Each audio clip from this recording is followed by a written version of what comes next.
Най-големият въпрос, задаван някога, е дали сме сами в тази необятна вселена.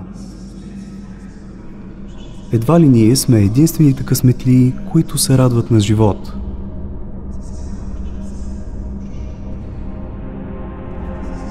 Има вероятност само в нашата галактика да съществуват хиляди цивилизации.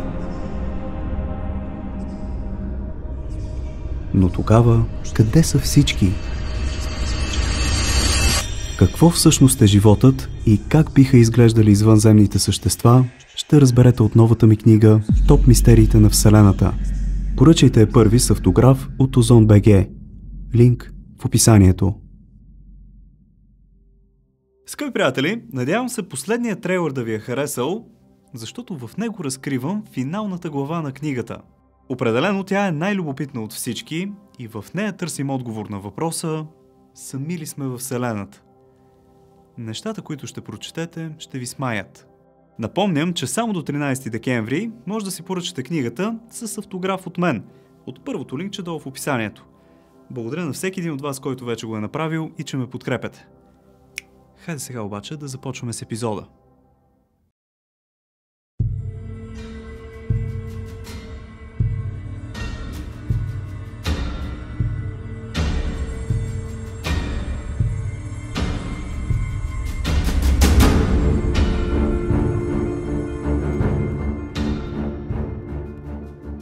Днес ще ви покажа една от дестинациите, за които съм със смесени чувства. Тя хем е уникално красива и разположена много дълбоко в Родопите, но хем е свързвана с тъмни сили. Това, разбира се, е Дяволският мост. Пригответе се за един от най-интересните и живописни епизоди до момента.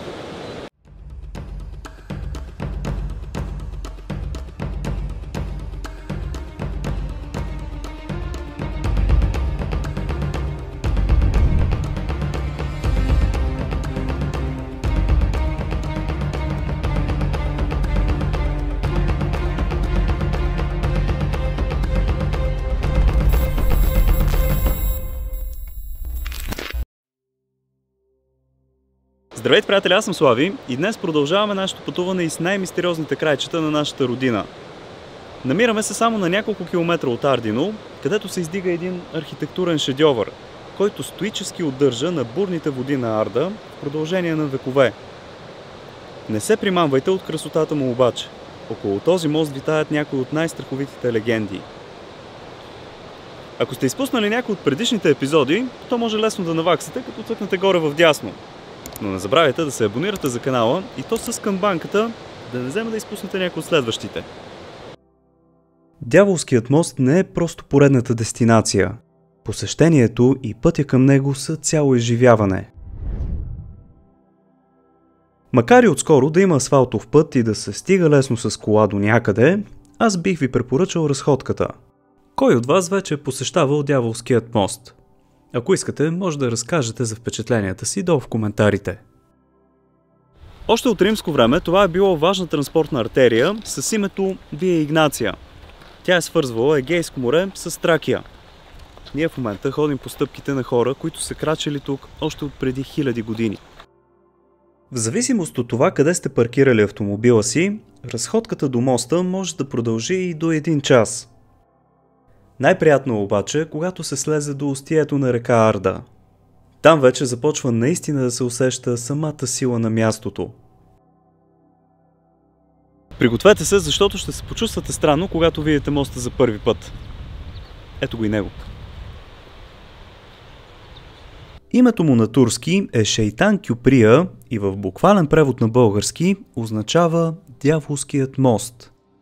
Според историята е построен някъде в периода 1510 до 1518 от майстор на име Димитър по поръчка на султан Селим I. Според някои данни на това място е имало стар римски мост, който е бил реконструиран, за да изглежда по този начин. Дължината му е 56 метра, а ширината 3,5. Архитектурата не е толкова типична за онова време. Островърха с 3 арки и 4 отвора, през които да преминава водата. Най-високият свод се издига на 12 метра. Според някои източници, мостът всъщност е датиран от 3 век преди новата ера, което го прави на над 1700 години. За това време са много характерни точно ето тези високи арки, които напомнят за римски виадукти. По-старите хора в околностите го познават още и като Дженевис Кюпрюсю. Надявам се да го казвам правилно, но това буквално означава римският мост. То само от теб ги знаем тези работи. Петяна! Ела да виж кой е тук. На YouTube, дето го гледаме в Щатите. Да ме присъедините с Слави, тук не е Татьяна. Аз се казвам Тодор, между другото. Слави, приятно да е. Мартина, приятел ми. Тези видеа, които гледат, той се запали, че на всяка цена трябва да дойдем да го видим този дяволски мост. Да се обикаля, да се вижда. Защото очудващо малко хора ги знаят тези места. Все пак не е родина и... Леките разминавания в официалната история допълнително подсилват фолклорните предания за това мистериозно място. Дяволският мост е една от тези магични локации, при които легендите са просто неизбежни. Една от тях говори за млад и амбициозен майстор, който бил готов да се изправи пред предизвикателството да направи масивният мост. Тъй като водите на река Арда били бурни през цялото време на годината, никой друг не се нагървал с задачата. Той опитвал няколко пъти, но резултатът винаги бил един и същ. Мостът се сгромолясвал в реката. Една вечер при залез слънце, след поредният провал, на младото момче се е явил дяволът. Той му казал, че ще разкрие тайната на устойчивата конструкция, ако изпълни едно негово условие. Лукавият искал неговият лик да бъде изобразен по особен начин. Той хем трябвало да е видим, хем невидим и хем да може да се докосне, но да не е материален. Отгоре на всичко, младежът трябвало да го построи за 40 дни. Иначе дяволът щял да вземе душата на младият майстор. Момчето толкова много искало да построи моста, че приело нечовешките условия и се захванало за работа. За очудване на всички, 40 дни по-късно мостът бил завършен в срок и по него можело да се минава. Малко след това обаче момчето починало и така отнесло всички тайни със себе си. Легендата останала във времето и хората до ден днешен се опитват да открият лика на дявола някъде по моста. Едно от предположенията е, че по обед на определен ден в годината, когато слънцето е високо, а реката е на определено ниво, лицето на сатаната се появява в центъра на големия свод. Оказва се, че днес е точно този ден. И сега ще се опитам да ви го покажа. Виждаме как камъка оформя половината от лицето на лукавия, а другата половина е отражението във водата. Ликът е обърнат на една страна и просто няма как да не направим аналогия с думите и заръките му при построяването. Хем видим, хем не, хем да може да се докосне и отново хем не. Дали това е истина или просто плод на човешкото въображение, не мога да кажа. Но още в началото на епизода ви предупредих, че легендите тук са по-силни от историята. Затова местните хора не харесват този мост. Те го обвързват с лоша енергия и таинствени сили. Дори разказват, че не е хубаво да се минава от тук след залез слънце, защото тогава злите сили са най-активни. Всеки, който се осмели да го направи, едва ли не го очакват беди и лоши неща.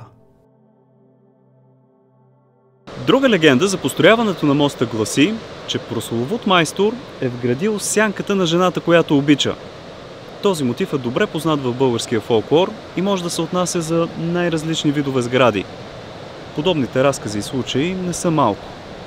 Когато сянката на човек падне там, където е строежа и започне да се гради, тогава този ритуал се счита за изпълнен. Вярва се, че ако това се случи, строежът ще бъде здрав и издръжлив, но човекът, чието сянка е вградена, бавно започва да напуска света на живите. Легендата разказва, че точно това се е случило и с любимата на майстора. Дали този странен български обичай работи или не, факт е, че мостът стои непокътнат до ден днешен. Върху един от камъните на централния свод изследователите са открили странен печат във формата на хексагон, който е известен символ на цар Соломон. След козметична реставрация обаче, камъкът е премахнат и аз не можах да открия къде се пази. Ако някой знае, може да помага в коментарите. Света на мистиката той има дълбок смисъл и често се свързва с тъмните сили. Хексагонът се образува от два преплетени триъгълника, които са олицетворение на видимия и невидимия свят. Каквото отгоре, такова и отдолу.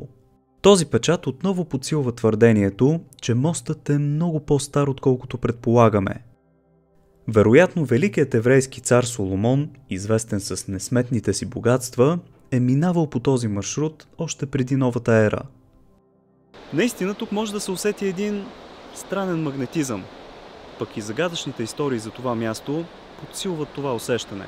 Още един интересен факт за моста е, че той никога не е бил основно ремонтиран, а само козметично реставриран. За разлика от модерните бетонни съоръжения, които изискват постоянна поддръжка, този тук устоява изпитанието на времето и по него не се появява нито една дупка. Река Арда не е от най-спокойните и често има случаи, в които приижда и влачи със себе си огромни дървета. По пътя си тя помита всичко, включително и къщите на хората. Вярва се, че в миналото е била дори и още по-пълноводна от сега. През 1984 година е обявен за паметник на културата и е облагороден. През последните години привлича много туристи, които искат да преминат през него и да се докоснат до загадъчната му същност. Изградени са много места за отдих и дестинацията е популярна за пикник край реката. Каквито и да са историите, свързани с Дяволския мост, най-хубаво е да ги преживеете сами. Ходейки по това вековно здание, със сигурност ще се пренесете в едно друго време. Тук легендите оживяват и красотата на природата добива смисъл. Това е за днес, приятели. Надявам се днешният епизод на Мистериите на България да ви е харесал и ако е така, може да оставите по един палец нагоре. А и също ще ме зарадвате много, ако споделите видеото в социалните мрежи с приятели, за да може да достигне до повече хора. Следващият път отиваме до едно още по-древно и обвито в мистерии място – Орловите скали и страховитото светилище на траките, което се намира съвсем близо. А до тогава не забравяйте да се абонирате за канала и то с камбанката, за да не изпуснете някои от следващите епизоди. Благодаря ви, че бяхте с мен. Чао и до нови срещи!